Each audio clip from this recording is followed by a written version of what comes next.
예, 내일은 여는 역사 역적 시즌 2 2부 시작하겠습니다. 저는 민족문제연구소 기획실장 방학진입니다. 여러분 반갑습니다.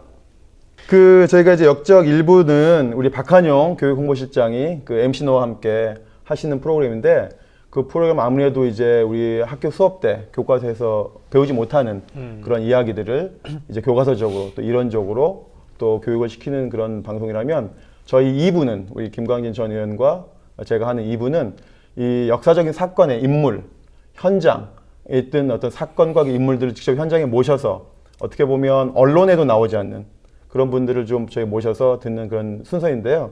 그래서 많이 기대하셔도 좋을 것 같은데, 어떻게 보면 저희가 이번 순서는 민족문제연구소 깔때기 방송일 수도 있어요. 왜냐하면 저희가 이 2부의 순서는 대부분 민족문제연구소가 수십 년 동안 30년 가까이 해왔던 활동들, 그리고 해오면서 역사적인 인물들을 만나는 과정들을 여러분들에게 소개시켜드리는 자리니까 연구소의 활동을 한편은 홍보하는 방송 아닌가 그렇게 생각하는데요.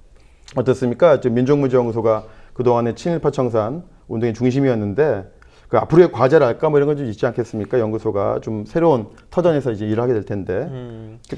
말씀하셨던 것처럼 지난 30년간 연구소가 해온 많은 일들, 그리고 그 공이라고 하는 것들을 국민들이 잘 생각하고 계실 거라고 생각합니다.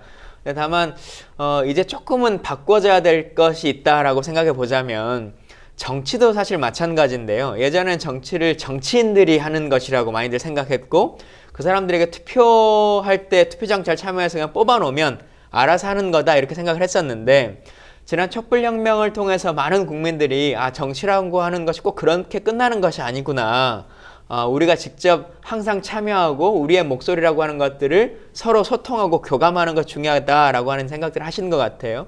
연구소도 마찬가지일 것 같은데, 그동안은 CMS 회원으로 가입해서 연구소를 지원하면 연구소가 알아서 일을 잘하겠지, 물론 잘해왔었습니다만 그것이 얼마나 더 대중에게, 국민들에게 다가갈 수 있도록 할 것이냐, 그리고 단순하게 박물관에 박제화되어 있는 어떤 유물이 아니라 우리의 일상과 삶이라고 하는 것들을 바꿔나갈 수 있는 운동으로서의 역할들을 어떻게 할 것이냐라고 하는 고민을 이제 해야 될 상황인 것 같고, 다행스럽게도 시민들은 준비가 되어 있는 것 같습니다. 그래서 역적도 사실 다른 어떤 전문 MC들이나 다른 방송국이 하는 그 프로들에 비하면 내용이나 이 형식이나 이런 것들은 그렇게 높은 편이 아님에도 불구하고, 시즌 1 때도 보면 시청률이 뭐 1등 하기도 하고 10등 안에 막 이렇게 드는 방송이지 않습니까? 그만큼 국민들이 연구소에 거는 기대라고 하는 것, 그리고 이 역사청산이라고 하는 걸 통해서 대한민국이 좀 바로 섰으면 좋겠다. 그러니까 정의가 아주 멀리 있는 것이 아니라 이런 데서부터 정상화되는 것이 정의로운 국가의 길인 것이 아닌가 생각을 하고 계신 것 같습니다. 예, 어쨌거나 우리가 만들 식민지역사 박물관은 박제화되지 않았으면 좋겠다. 시민들이 자연스럽게 친일청산, 적폐청산이라고 하는 대열에 합류할 수 있는 그런 좋은 이제 박물관이 됐으면 좋겠다는 말씀으로 이해하고요. 저희도 그렇게 노력을 해보겠는데요. 예. 민족문제연구소 하면 어쨌거나 친일파 청산이라는 것으로 상징화되어 있는 조직이고 단체이죠. 예. 그렇다고 한다면 친일파 청산하면은 많은 국민들이 떠올리시는 기구가 있지 않습니까? 바로 반민특위죠. 예, 반민특위는 반민특위 내용에 대해서 뭐 정확히 모르더라도 그 정도 이름 네 음절은 다들 그렇죠. 아실 것 같아요. 반민특위에 대해서 의원님께서 간단하게 좀. 정확한 명칭은 반민족행위 특별조사위원회라고 하는 것인데, 국민들 그냥 흔히 반민특위라고 하는 용어를 이제 불리시죠. 역사 드라마에서도 많이 나오기도 하고, 네. 여러 가지 시대물에서 나오기도 하는데, 아마 국민들은 딱 두 가지를 기억하실 것 같아요. 반민특위라고 하는 곳이 있었다. 그리고 이승만 정권에 의해서 반민특위가 정상적으로 운영되지 못하고 와해돼서 이 나라가 지금 이 상황까지 초래된 거다. 이제 이렇게 생각하실 것 같은데, 반민특위라고 하는 게 1948년 9월 7일 날 재헌국회에서 이러한 특별위원회가 필요하다라고 하는 걸로 이제 만들어진 위원회인데요. 국회가 상설위원회라고 하는 것이 있고 사안별로 요즘 보면 지금 다시 또 개헌특위 이런 게 국회에 만들어지지 않습니까? 그런 것처럼 해방 이후에 가장 우리에게 중요한 일이 무엇인가라고 하는 것을 재헌 국회의원들이 모여서 논의를 하다 보니까 친일 청산이라고 하는 것을 하는 것이 중요하다. 근데 그건 단순하게 누군가를 처단하고 하는 것이 아니라 제대로 된 연구를 통해서 조사하고 또 그것에 대한 단죄를 벌이는 것이 중요하다라고 하는 것을 이제 위원회를 구성한 것이죠. 세월호 특별법이 만들어질 때 기억하시겠습니다만 유족분들이 처음에 요구했던 것이 그거였지 않습니까? 수사권과 조사권을 달라. 그렇죠. 그래야 정상적인 조사가 이루어진다라고 하는 것이었는데요. 이 반민특위도 마찬가지였습니다. 그래서 반민특위가 운영되려면 친일했던 나쁜 사람들을 잡아다가 내용도 좀 들어보고 관련한 수사 기록들도 확인해보고 해야 될 텐데 직접 의원들이 그 일을 다 할 수는 없는 것이 아니냐라고 하는 이야기가 있어서 반민특위 산하에 특별경찰대라고 하는 것을 만들어줍니다. 그래서 이제 이 경찰대가 관련한 사람들을 조사하기도 하고 뭐 수사하기도 하고 하는 일들을 벌어졌죠. 그러다가 이승만 정권의 출생의 한계일 수 있고 또 이승만 대통령뿐만 아니라 그 주위에 있는 사람들의 많은 역학관계를 고려해 보자면 자신들이 또 대상자가 될 수 있는 여지도 있고 직접 대상자가 아니더라도 자신을 기반으로 하고 있는 많은 유력한 사람들이 문제가 될 수 있는 여지가 있다. 그리고 정치적으로도 이 문제가 계속 논쟁되는 것이 자신들은 사실 반공이라고 하는 이미지가 훨씬 더 중요한 아이덴티티다라고 하는 걸로 정치를 펴셨던 분들이기 때문에 이 반민특위를 좀 해체해야겠다라고 하는 생각을 갖게 되셨고 국민들이 반민특위가 해체됐다 이렇게 생각하시는데 법률적으로 보면 정확히는 반민특위가 해체됐다기보다 아까 만들어졌던 그 특별경찰대가 6월 6일 날 해체가 되면서 사실상의 조사 업무나 이런 행위들이 금지되게 되고 반민특위 자체는 법률상의 임기는 완료하는 것으로 나오긴 합니다만 실제 일은 할 수 없는 구조가 만들어진 거였죠. 네. 우리가 의원님 시절에 국회 현직 시절에 법 많이 만들어 보셨을 텐데 예. 법을 만들면 번호가 붙잖아요. 번호가 제 무슨 예. 몇 호. 의안번호, 메토 이렇게 붙죠. 이 반민특위를 만들 수 있는 기본법인 그 반민족행위처벌특별법은 법률 3호였더라고요 보니까요. 그러니까 법률 1호와 2호는 쉽게 말하면은 대통령 사면법, 정부조직법 이런 게 이제 1호, 2호거든요. 예. 앞에 1호, 2호는 쉽게 말하면 정부에 대한 실무적인, 현실적인, 아주 기능적인 법이었다면 반민법은 3호로 만들어졌더라고요. 그만큼 이제 재헌의회에서는 이 반민족 행위자들을 처벌하는 것이 대단히 중요했다라고 할 수 있는데요. 그 영화 2015년대 암살의 마지막 장면이 이제 예. 반민특위 그 장면이 나오지 않습니까? 이제 이정재가 이제 무죄로 이제 그렇죠. 풀려나는 그 장면인데 최근에 제가 들은 이야기에 의하면은 그 충무로 영화계에서 반민특위 관련 영화를 준비하고 있는 팀들이 서너 팀이 된답니다. 그래서 아마도 2018년도나 2019년도에는 이 반민특위 영화를 우리 극장에서 볼 수 있지 않을까 그렇게 생각이 드는데요. 어쨌거나 이제 반민특위 이야기를 좀 해주셨는데 어쨌거나 그 민족문제연구소가 처음에 출발할 때 그 설립 취지를 저희가 만들었거든요. 두 가지 큰 정신으로 우리는 만들었다라고 했는데 그게 뭐냐면 바로 49년도에 와해된 반민특위의 정신을 잇고 예. 그 다음에 이제 친일 문학론을 통해서 친일 문제 연구를 본격화시키신 우리 고 임종근 선생님의 정신을 잇는다 이렇게 저희가 저희 취지문에 써 있는 거죠. 예. 쉽게 말하면 민족문제연구소가 존립할 수 있는 두 가지 정신적 기둥이 바로 반민특위와 임종국 이렇게 저희가 선포를 하고 있는데요. 그런 면에서 정말 저희 민족문제연구소가 반민특위에 대한 애틋한 감정을 갖고 있는데 저희만 애틋한 감정을 갖고 있는 것이 아니라 많은 분들이 애틋한 감정을 갖고 있는 것 같아요. 특히 이제 문재인 대통령도 후보 시절에 이 반민특위에 대해서 하신 말씀이 있더라고요. 그 영상을 잠깐 볼까요? 짧은 영상이지만 같이 영상 한번 보시죠. 지원자께서 대통령이라면 그렇다면 나는 거기에서 이렇게 했을 거고 이렇게 했으면 지금 대한민국은 훨씬 더 좋아졌을 것 같다. 그런 결정적인 시점 생각해 보신 게 있으신지요? 생각할 시간을 좀 드릴까요? 아닙니다. 괜찮으신가요? 그 부분은 저는 너무 당연히 저는 초대 그 대통령 그 시기 첫 단추 그게 가장 중요했다고 생각합니다. 첫째는 좀 친일을 청산 이렇게 했어야 되고요. 또 한편으로는 분단을 극복하는 노력 그걸 통해서 6.25 전쟁을 저는 막았어야 했다고 생각합니다. 세 번째로는 그때부터 민주주의를 제대로 정착시켰어야죠. 그때 이런 일들이 실패했기 때문에 그 친일 세력이 독재 세력으로 이어지고 그것이 오늘까지도 저는 우리 사회를 강고하게 지배하면서 지금 우리가 겪고 있는 많은 적폐들의 그 근본 원인과 배경이 되고 있다고 생각합니다.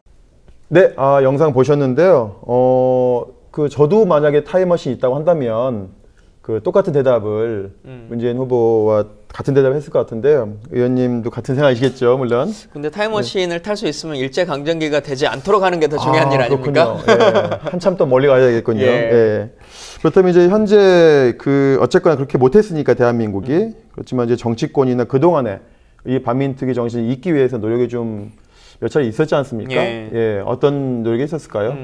일단 뭐 그 얘기 전에 문재인 대통령의 생각이 결국은 이제 앞으로 5년간 이제 대한민국이 어떻게 될 건가라고 하는 고민의 지점이기도 하지 않습니까?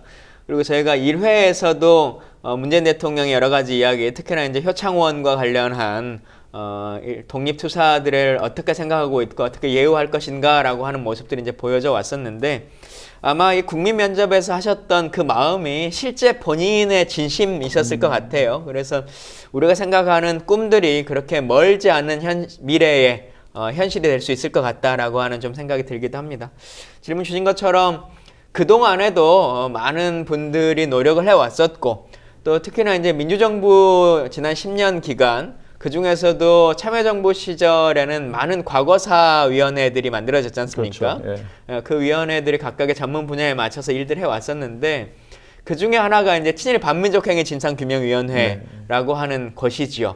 그리고 최종적으로는 그 위원회를 만들어서 뭐 1,007명 정도의 친일파라고 하는 분들을 국가의 공식적인 이름으로 규정하는 성과를 내기도 했었습니다만 그것뿐만 아니더라도 당시에 많은 의원들이 역사 정의를 생각하는 의원들의 모임을 만들기도 민족정기 의원 모임. 예, 민족정기 의원 모임을 예, 예, 만들어서 활동하기도 하고 김미선 의원님이 회장이었습니다. 그렇죠. 예. 또 연구소와 손 잡고 여러 가지 활동들을 해오기도 했었고 또 뭐 박근혜 정부에서도 여러 상황들 예를 들면 뭐 백선엽과의 여러 가지 갈등 관계가 있었을 때 항상 싸워왔던 분들도 있고 또 법으로서 이걸 해결해야 된다라고 하는 주장을 펴시는 분들도 많이 있었고 하는 일들이 벌어졌는데 그나마 성과로 말할 수 있었던 것은 앞서 잠깐 설명드린 친일 반민족행위 진상규명위원회 이 법이지 않을까 싶습니다.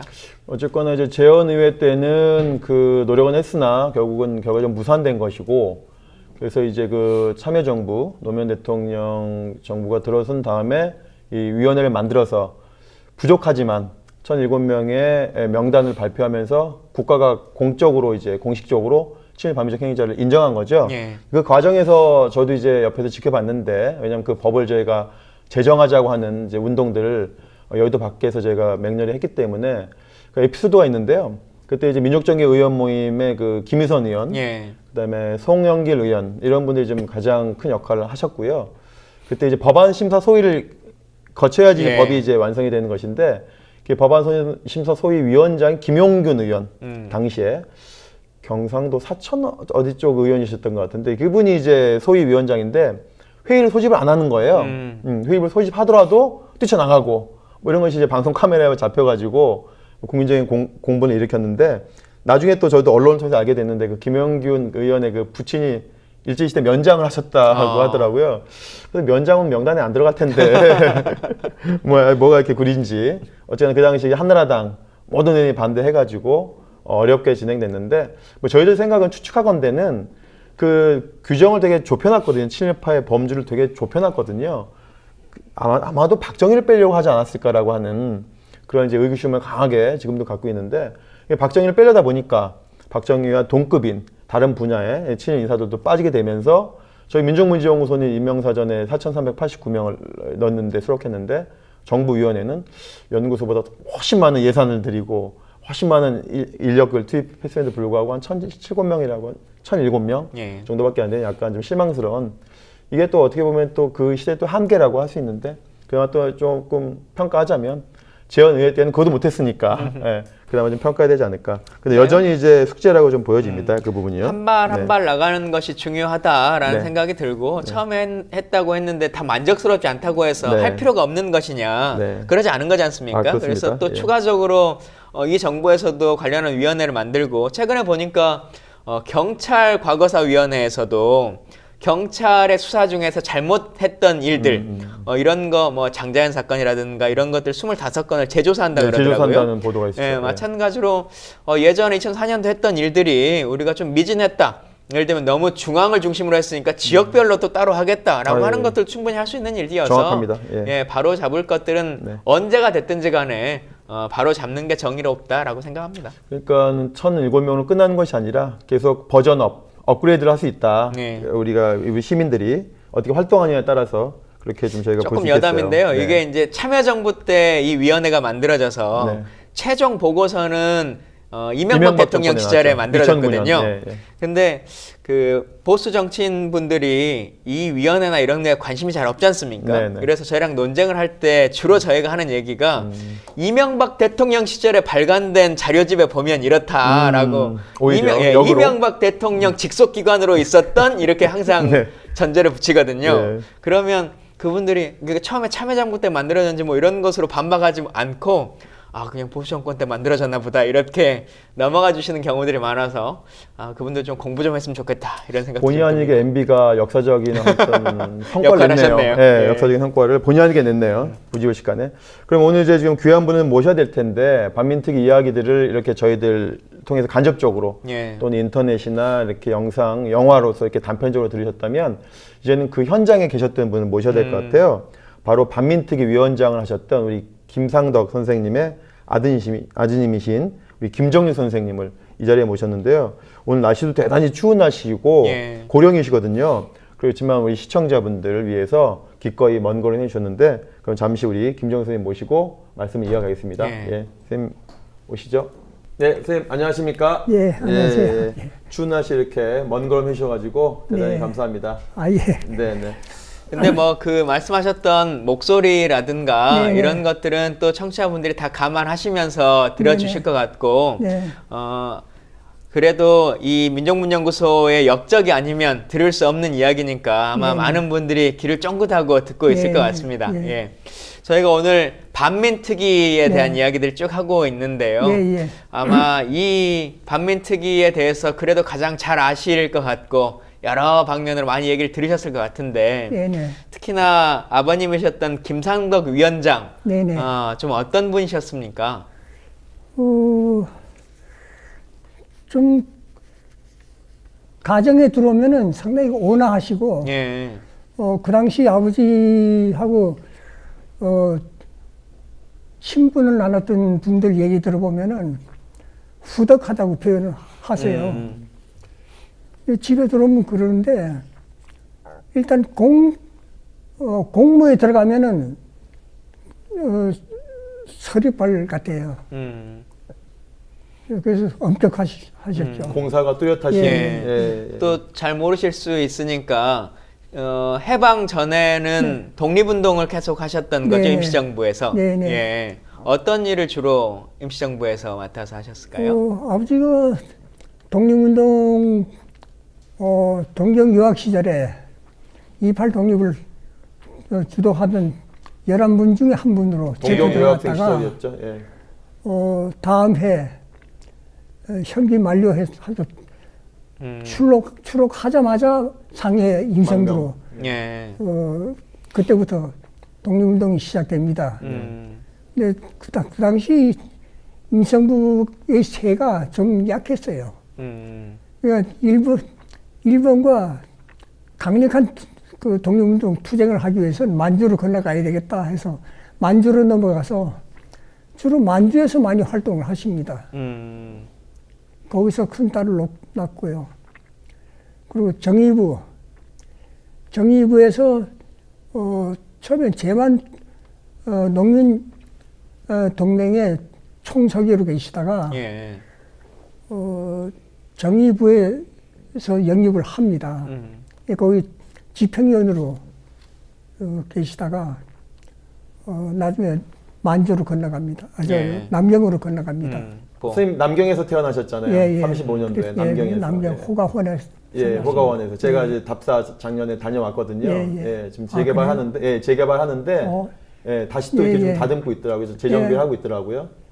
지난번에 임성부 기념 사업회 사업 그 계획 일환으로 독립운동 길 따라가는 예. 그 답사. 행사 참 제가 간 적이 있습니다. 그때 호가화원이 네.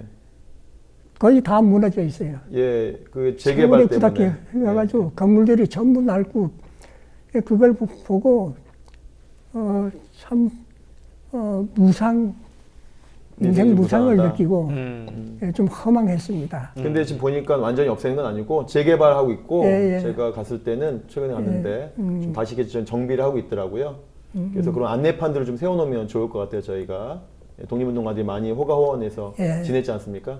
선생님도 그때 지내셨고 그 선생님 성함이 이제 그 당시에 지금 이제 김자, 정자, 육자로 돼 있으신데 예. 그 당시에 성함은 어떤 다른 이름이셨죠? 아버지가 이름을 짓는 걸 네, 출생지를 가지고 짓더라고요. 그러시더라고요. 예, 그 누나는 길림성에서 났다고 해서 길성이라고 졌어요. 길성. 그 네. 여자 이름이 그게 아니거든요. 네, 네, 네. 길림성의 그리고 길성. 남경에서 제가 나니까 김능이라고 졌습니다. 김능. 예, 예, 김능은 중국 발음으로 하면 진닝, 예, 진능. 진닝인데 예. 이게 남경 옛 이름이 김능입니다. 남경의 옛 이름이 금능이죠. 그러니까 예. 김능이라고 졌어요. 네, 네. 그 김능이셨죠. 그래서. 예, 예. 귀국해가지고 외자 이름이 드물고 네. 좋지 않다고 해서 이름을 네. 김정육이라고 바를 정자에 예, 문육자. 예, 예, 예. 대륙 육자. 그러니까 아. 이분이 또 대륙에서 나셨잖아요. 저는 이제 대륙이라고 합니다. 김정육이라고 하는데 육. 예, 예. 호적상으로는 육으로 발음합니다. 네, 네, 네. 그래서 지금 실제 남경에 가면 금능대학이 있거든요. 예, 예, 오래된 있어요. 금능대학이. 거기 보니까 뭐 우리 뭐 여운영 선생부터 해가지고 유수한 우리 한국의 독립운동가들이 네. 금능대학 출신이 많죠. 예, 중국에서 그 명문대학. 명문대학이죠. 대학입니다. 예. 네, 그렇습니다. 그래서 그 김능이라는 이름으로 예, 예. 처음에 나신 거죠. 35년도에. 그 우리 그 충칭 마지막에 충칭에 계시다가 이렇게 예, 예. 환국하시잖아요. 예, 예. 마지막 직함이 임시정부에서 마지막 직함이 김정일 선생님, 김상선 선생님이 아버지가 어떤 건가요? 국무위원으로 계셨는데 지금은 문화부장으로 장관급이죠? 재임 중에 해방 맞습니다. 네, 예. 지금 문화부 장관격이죠. 예. 예. 문체부 장관격이죠. 예, 지금은. 예. 그렇게 유학 생활 하시고 또 거기서도 일본에서도 독립운동 하시고 최종적으로 이제 말씀하셨던 그 쭉 네. 과정들을 밟아서 네. 해방을 맞이하고 말씀하신 것처럼 이제 선발대로 고국에 이제 들어오시게 예, 예, 되지 않습니까? 예, 그리고 또 국민들이 이제 가장 많이 기억하고 있는 반민특위 위원장으로서 이제 네, 활동을 하시게 되는데 이제 그러다 보니까 김 위원장님께서 암살 1호 대상자다라고 네, 하는 말들이 막 시중에도 많이 있었다고 하는데 실제 그런 얘기들 좀 들어보셨습니까? 그게 이 음모를 꾸민 거는 노덕술, 예. 최난수, 네. 홍택희. 어디서든 빠지지 않는 이들입니다. 노덕술. 네. 근데 그 테러리스트 백민태를 그 매술하고 백민태가 하수인 역할을 합니다. 예. 근데 백민태는 그 암살 명단을 보니까 도저히 자기가 할 수 없는 암살 대상자가 나오는 거예요. 그 시기가 그러면 반민특위 위원장으로서 활동을 하던 시기를 말씀하시는 거죠? 예, 활동하던 시기입니다. 그 백민태가 중국에서 해방 전에 하다가 독립운동가들이 독립운동 활동하는 걸 봤어요. 그 중에 자기 존경하는 분들이 계시는데 예. 이 명단에 그분들이 들어있는 거예요. 신익희 선생이라든가. 그러니까 이걸 고민 끝에 김진현 의원 그리고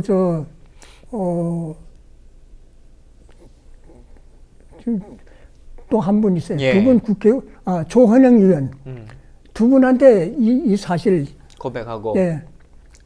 그동안에 받은 자금 그리고 권총, 실탄, 수류탄, 그리고 이제 수표를 받았습니다. 예. 이 수표가 박흥식이가 발행한 화신백화점 수표입니다. 박흥식. 예. 그러니까 물증이 확실한 물증을 가지고 이를 폭로했는데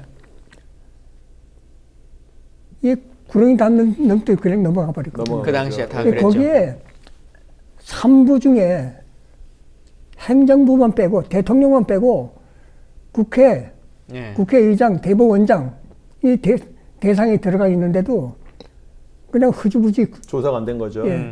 그러니까 김상도 위원장님은 그 재헌의회 그 현직 국회의원 신분이셨잖아요. 예. 이 현직 국회의원분들이 그 반민특위 위원들로 다 이렇게 구성되시는데 예. 그 안에서 이제 투표를 하거든요. 이렇게 투표를 해가지고 추대되시는 거지 않습니까? 예, 김상도 위원장님이 위원장으로 추대가 예, 되시는 예, 거거든요. 예. 그래서 그런 상황을 보더라도 이제 김상도 위원장님이 독립투쟁 해왔던 경력들을 다 알기 때문에 그 재헌의회 대부분 그 분들 중에서 또 독립운동에 활동했던 분이 또 반민특위 위원이 되는데 예, 예. 그 중에서도 이제 김상도 위원장님이 위원장으로 되시기 때문에 그 독립투쟁의 어떤 명성이랄까 이런 것들도 충분히 인정되는 것이고 아까 말씀하셨던 그 백민태 남이사 출신의 예, 테러 예, 집단이죠.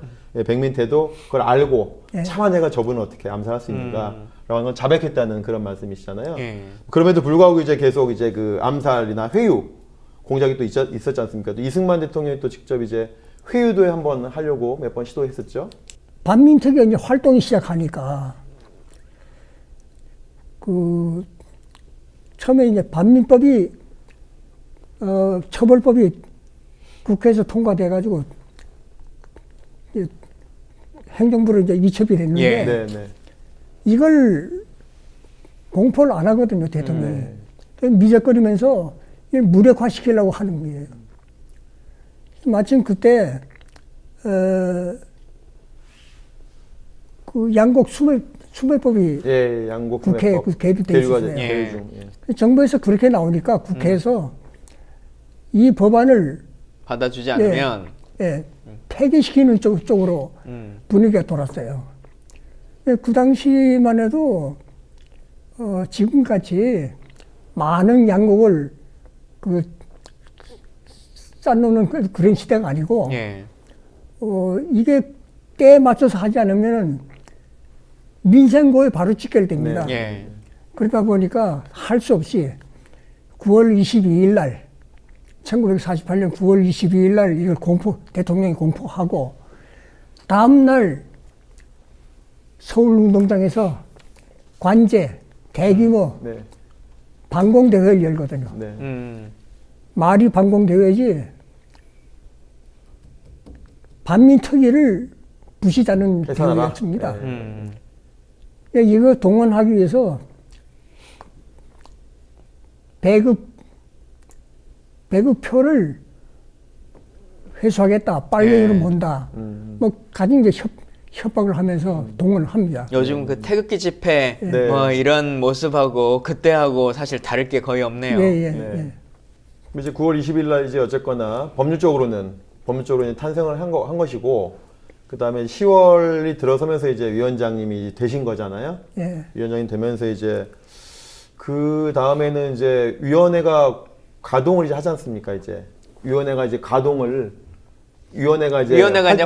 하고 있는데 위원회가 활동하는 과정에서 활동하는 이승만 대통령이 몇 가지 이게 제안을 하지 않습니까? 누구누구는 잡아가지 마라 뭐 이런 식으로. 그래서 이제 반민특위 활동을 하니까 네.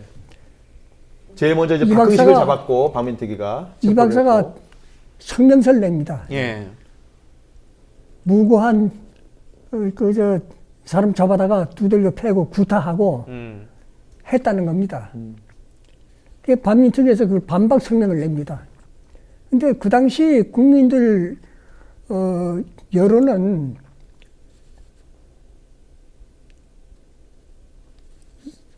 대통령이 하는 성명 그거는 전혀 먹히지가 않았어요. 왜냐하면 그 당시 실제 그걸 겪었던 실제가 살아있은 때거든요. 네. 예. 그러니까 이 박사가 그 국회의장, 신입 국회의장하고 아버지를 경무대로 이제 초청합니다. 네. 거기서 이제 좀 살살 하자. 근데 해공신이 그 선장이나 아버지나 이 박사한테 임시정부 초대 대통령을 지내신 분 아니냐. 초심으로 들어갑시다. 이 나라 팔아먹고 호의호식했던 이 사람들 그냥 놔두고 넘어가서 되겠느냐. 특히 친일 경찰들 예. 처단해야 됩니다. 설득을 하는 거예요. 이게 안 되니까 이 박사가 결심을 합니다. 네. 앞뒤를 맞춰 보면은 하면서 아버지를 찾아와요. 그게 정확한 날짜는 기억 안 나는데 1949년 5월 말쯤으로 좀 네. 예. 5월 말은 분명한데 예. 우리 반민특위 관사로 경무대에서 은밀히 연락이 왔어요. 관사가 어디 있었습니까? 그때? 그 필동 상가에 있었어요. 필동에, 중국 필동에. 예. 상당히 큰 저택입니다. 네, 네. 일제 공안들이 살았던 네. 데입니다. 대통령이 찾아갈 테니 집에서 만나자. 일방적으로. 그러면 경무대 경호팀이 들어닥쳐가지고 반민특위 위원장의 위해를 가려고 하는 그런 것들이 많이 횡행하고 있었어요. 그러다 보니까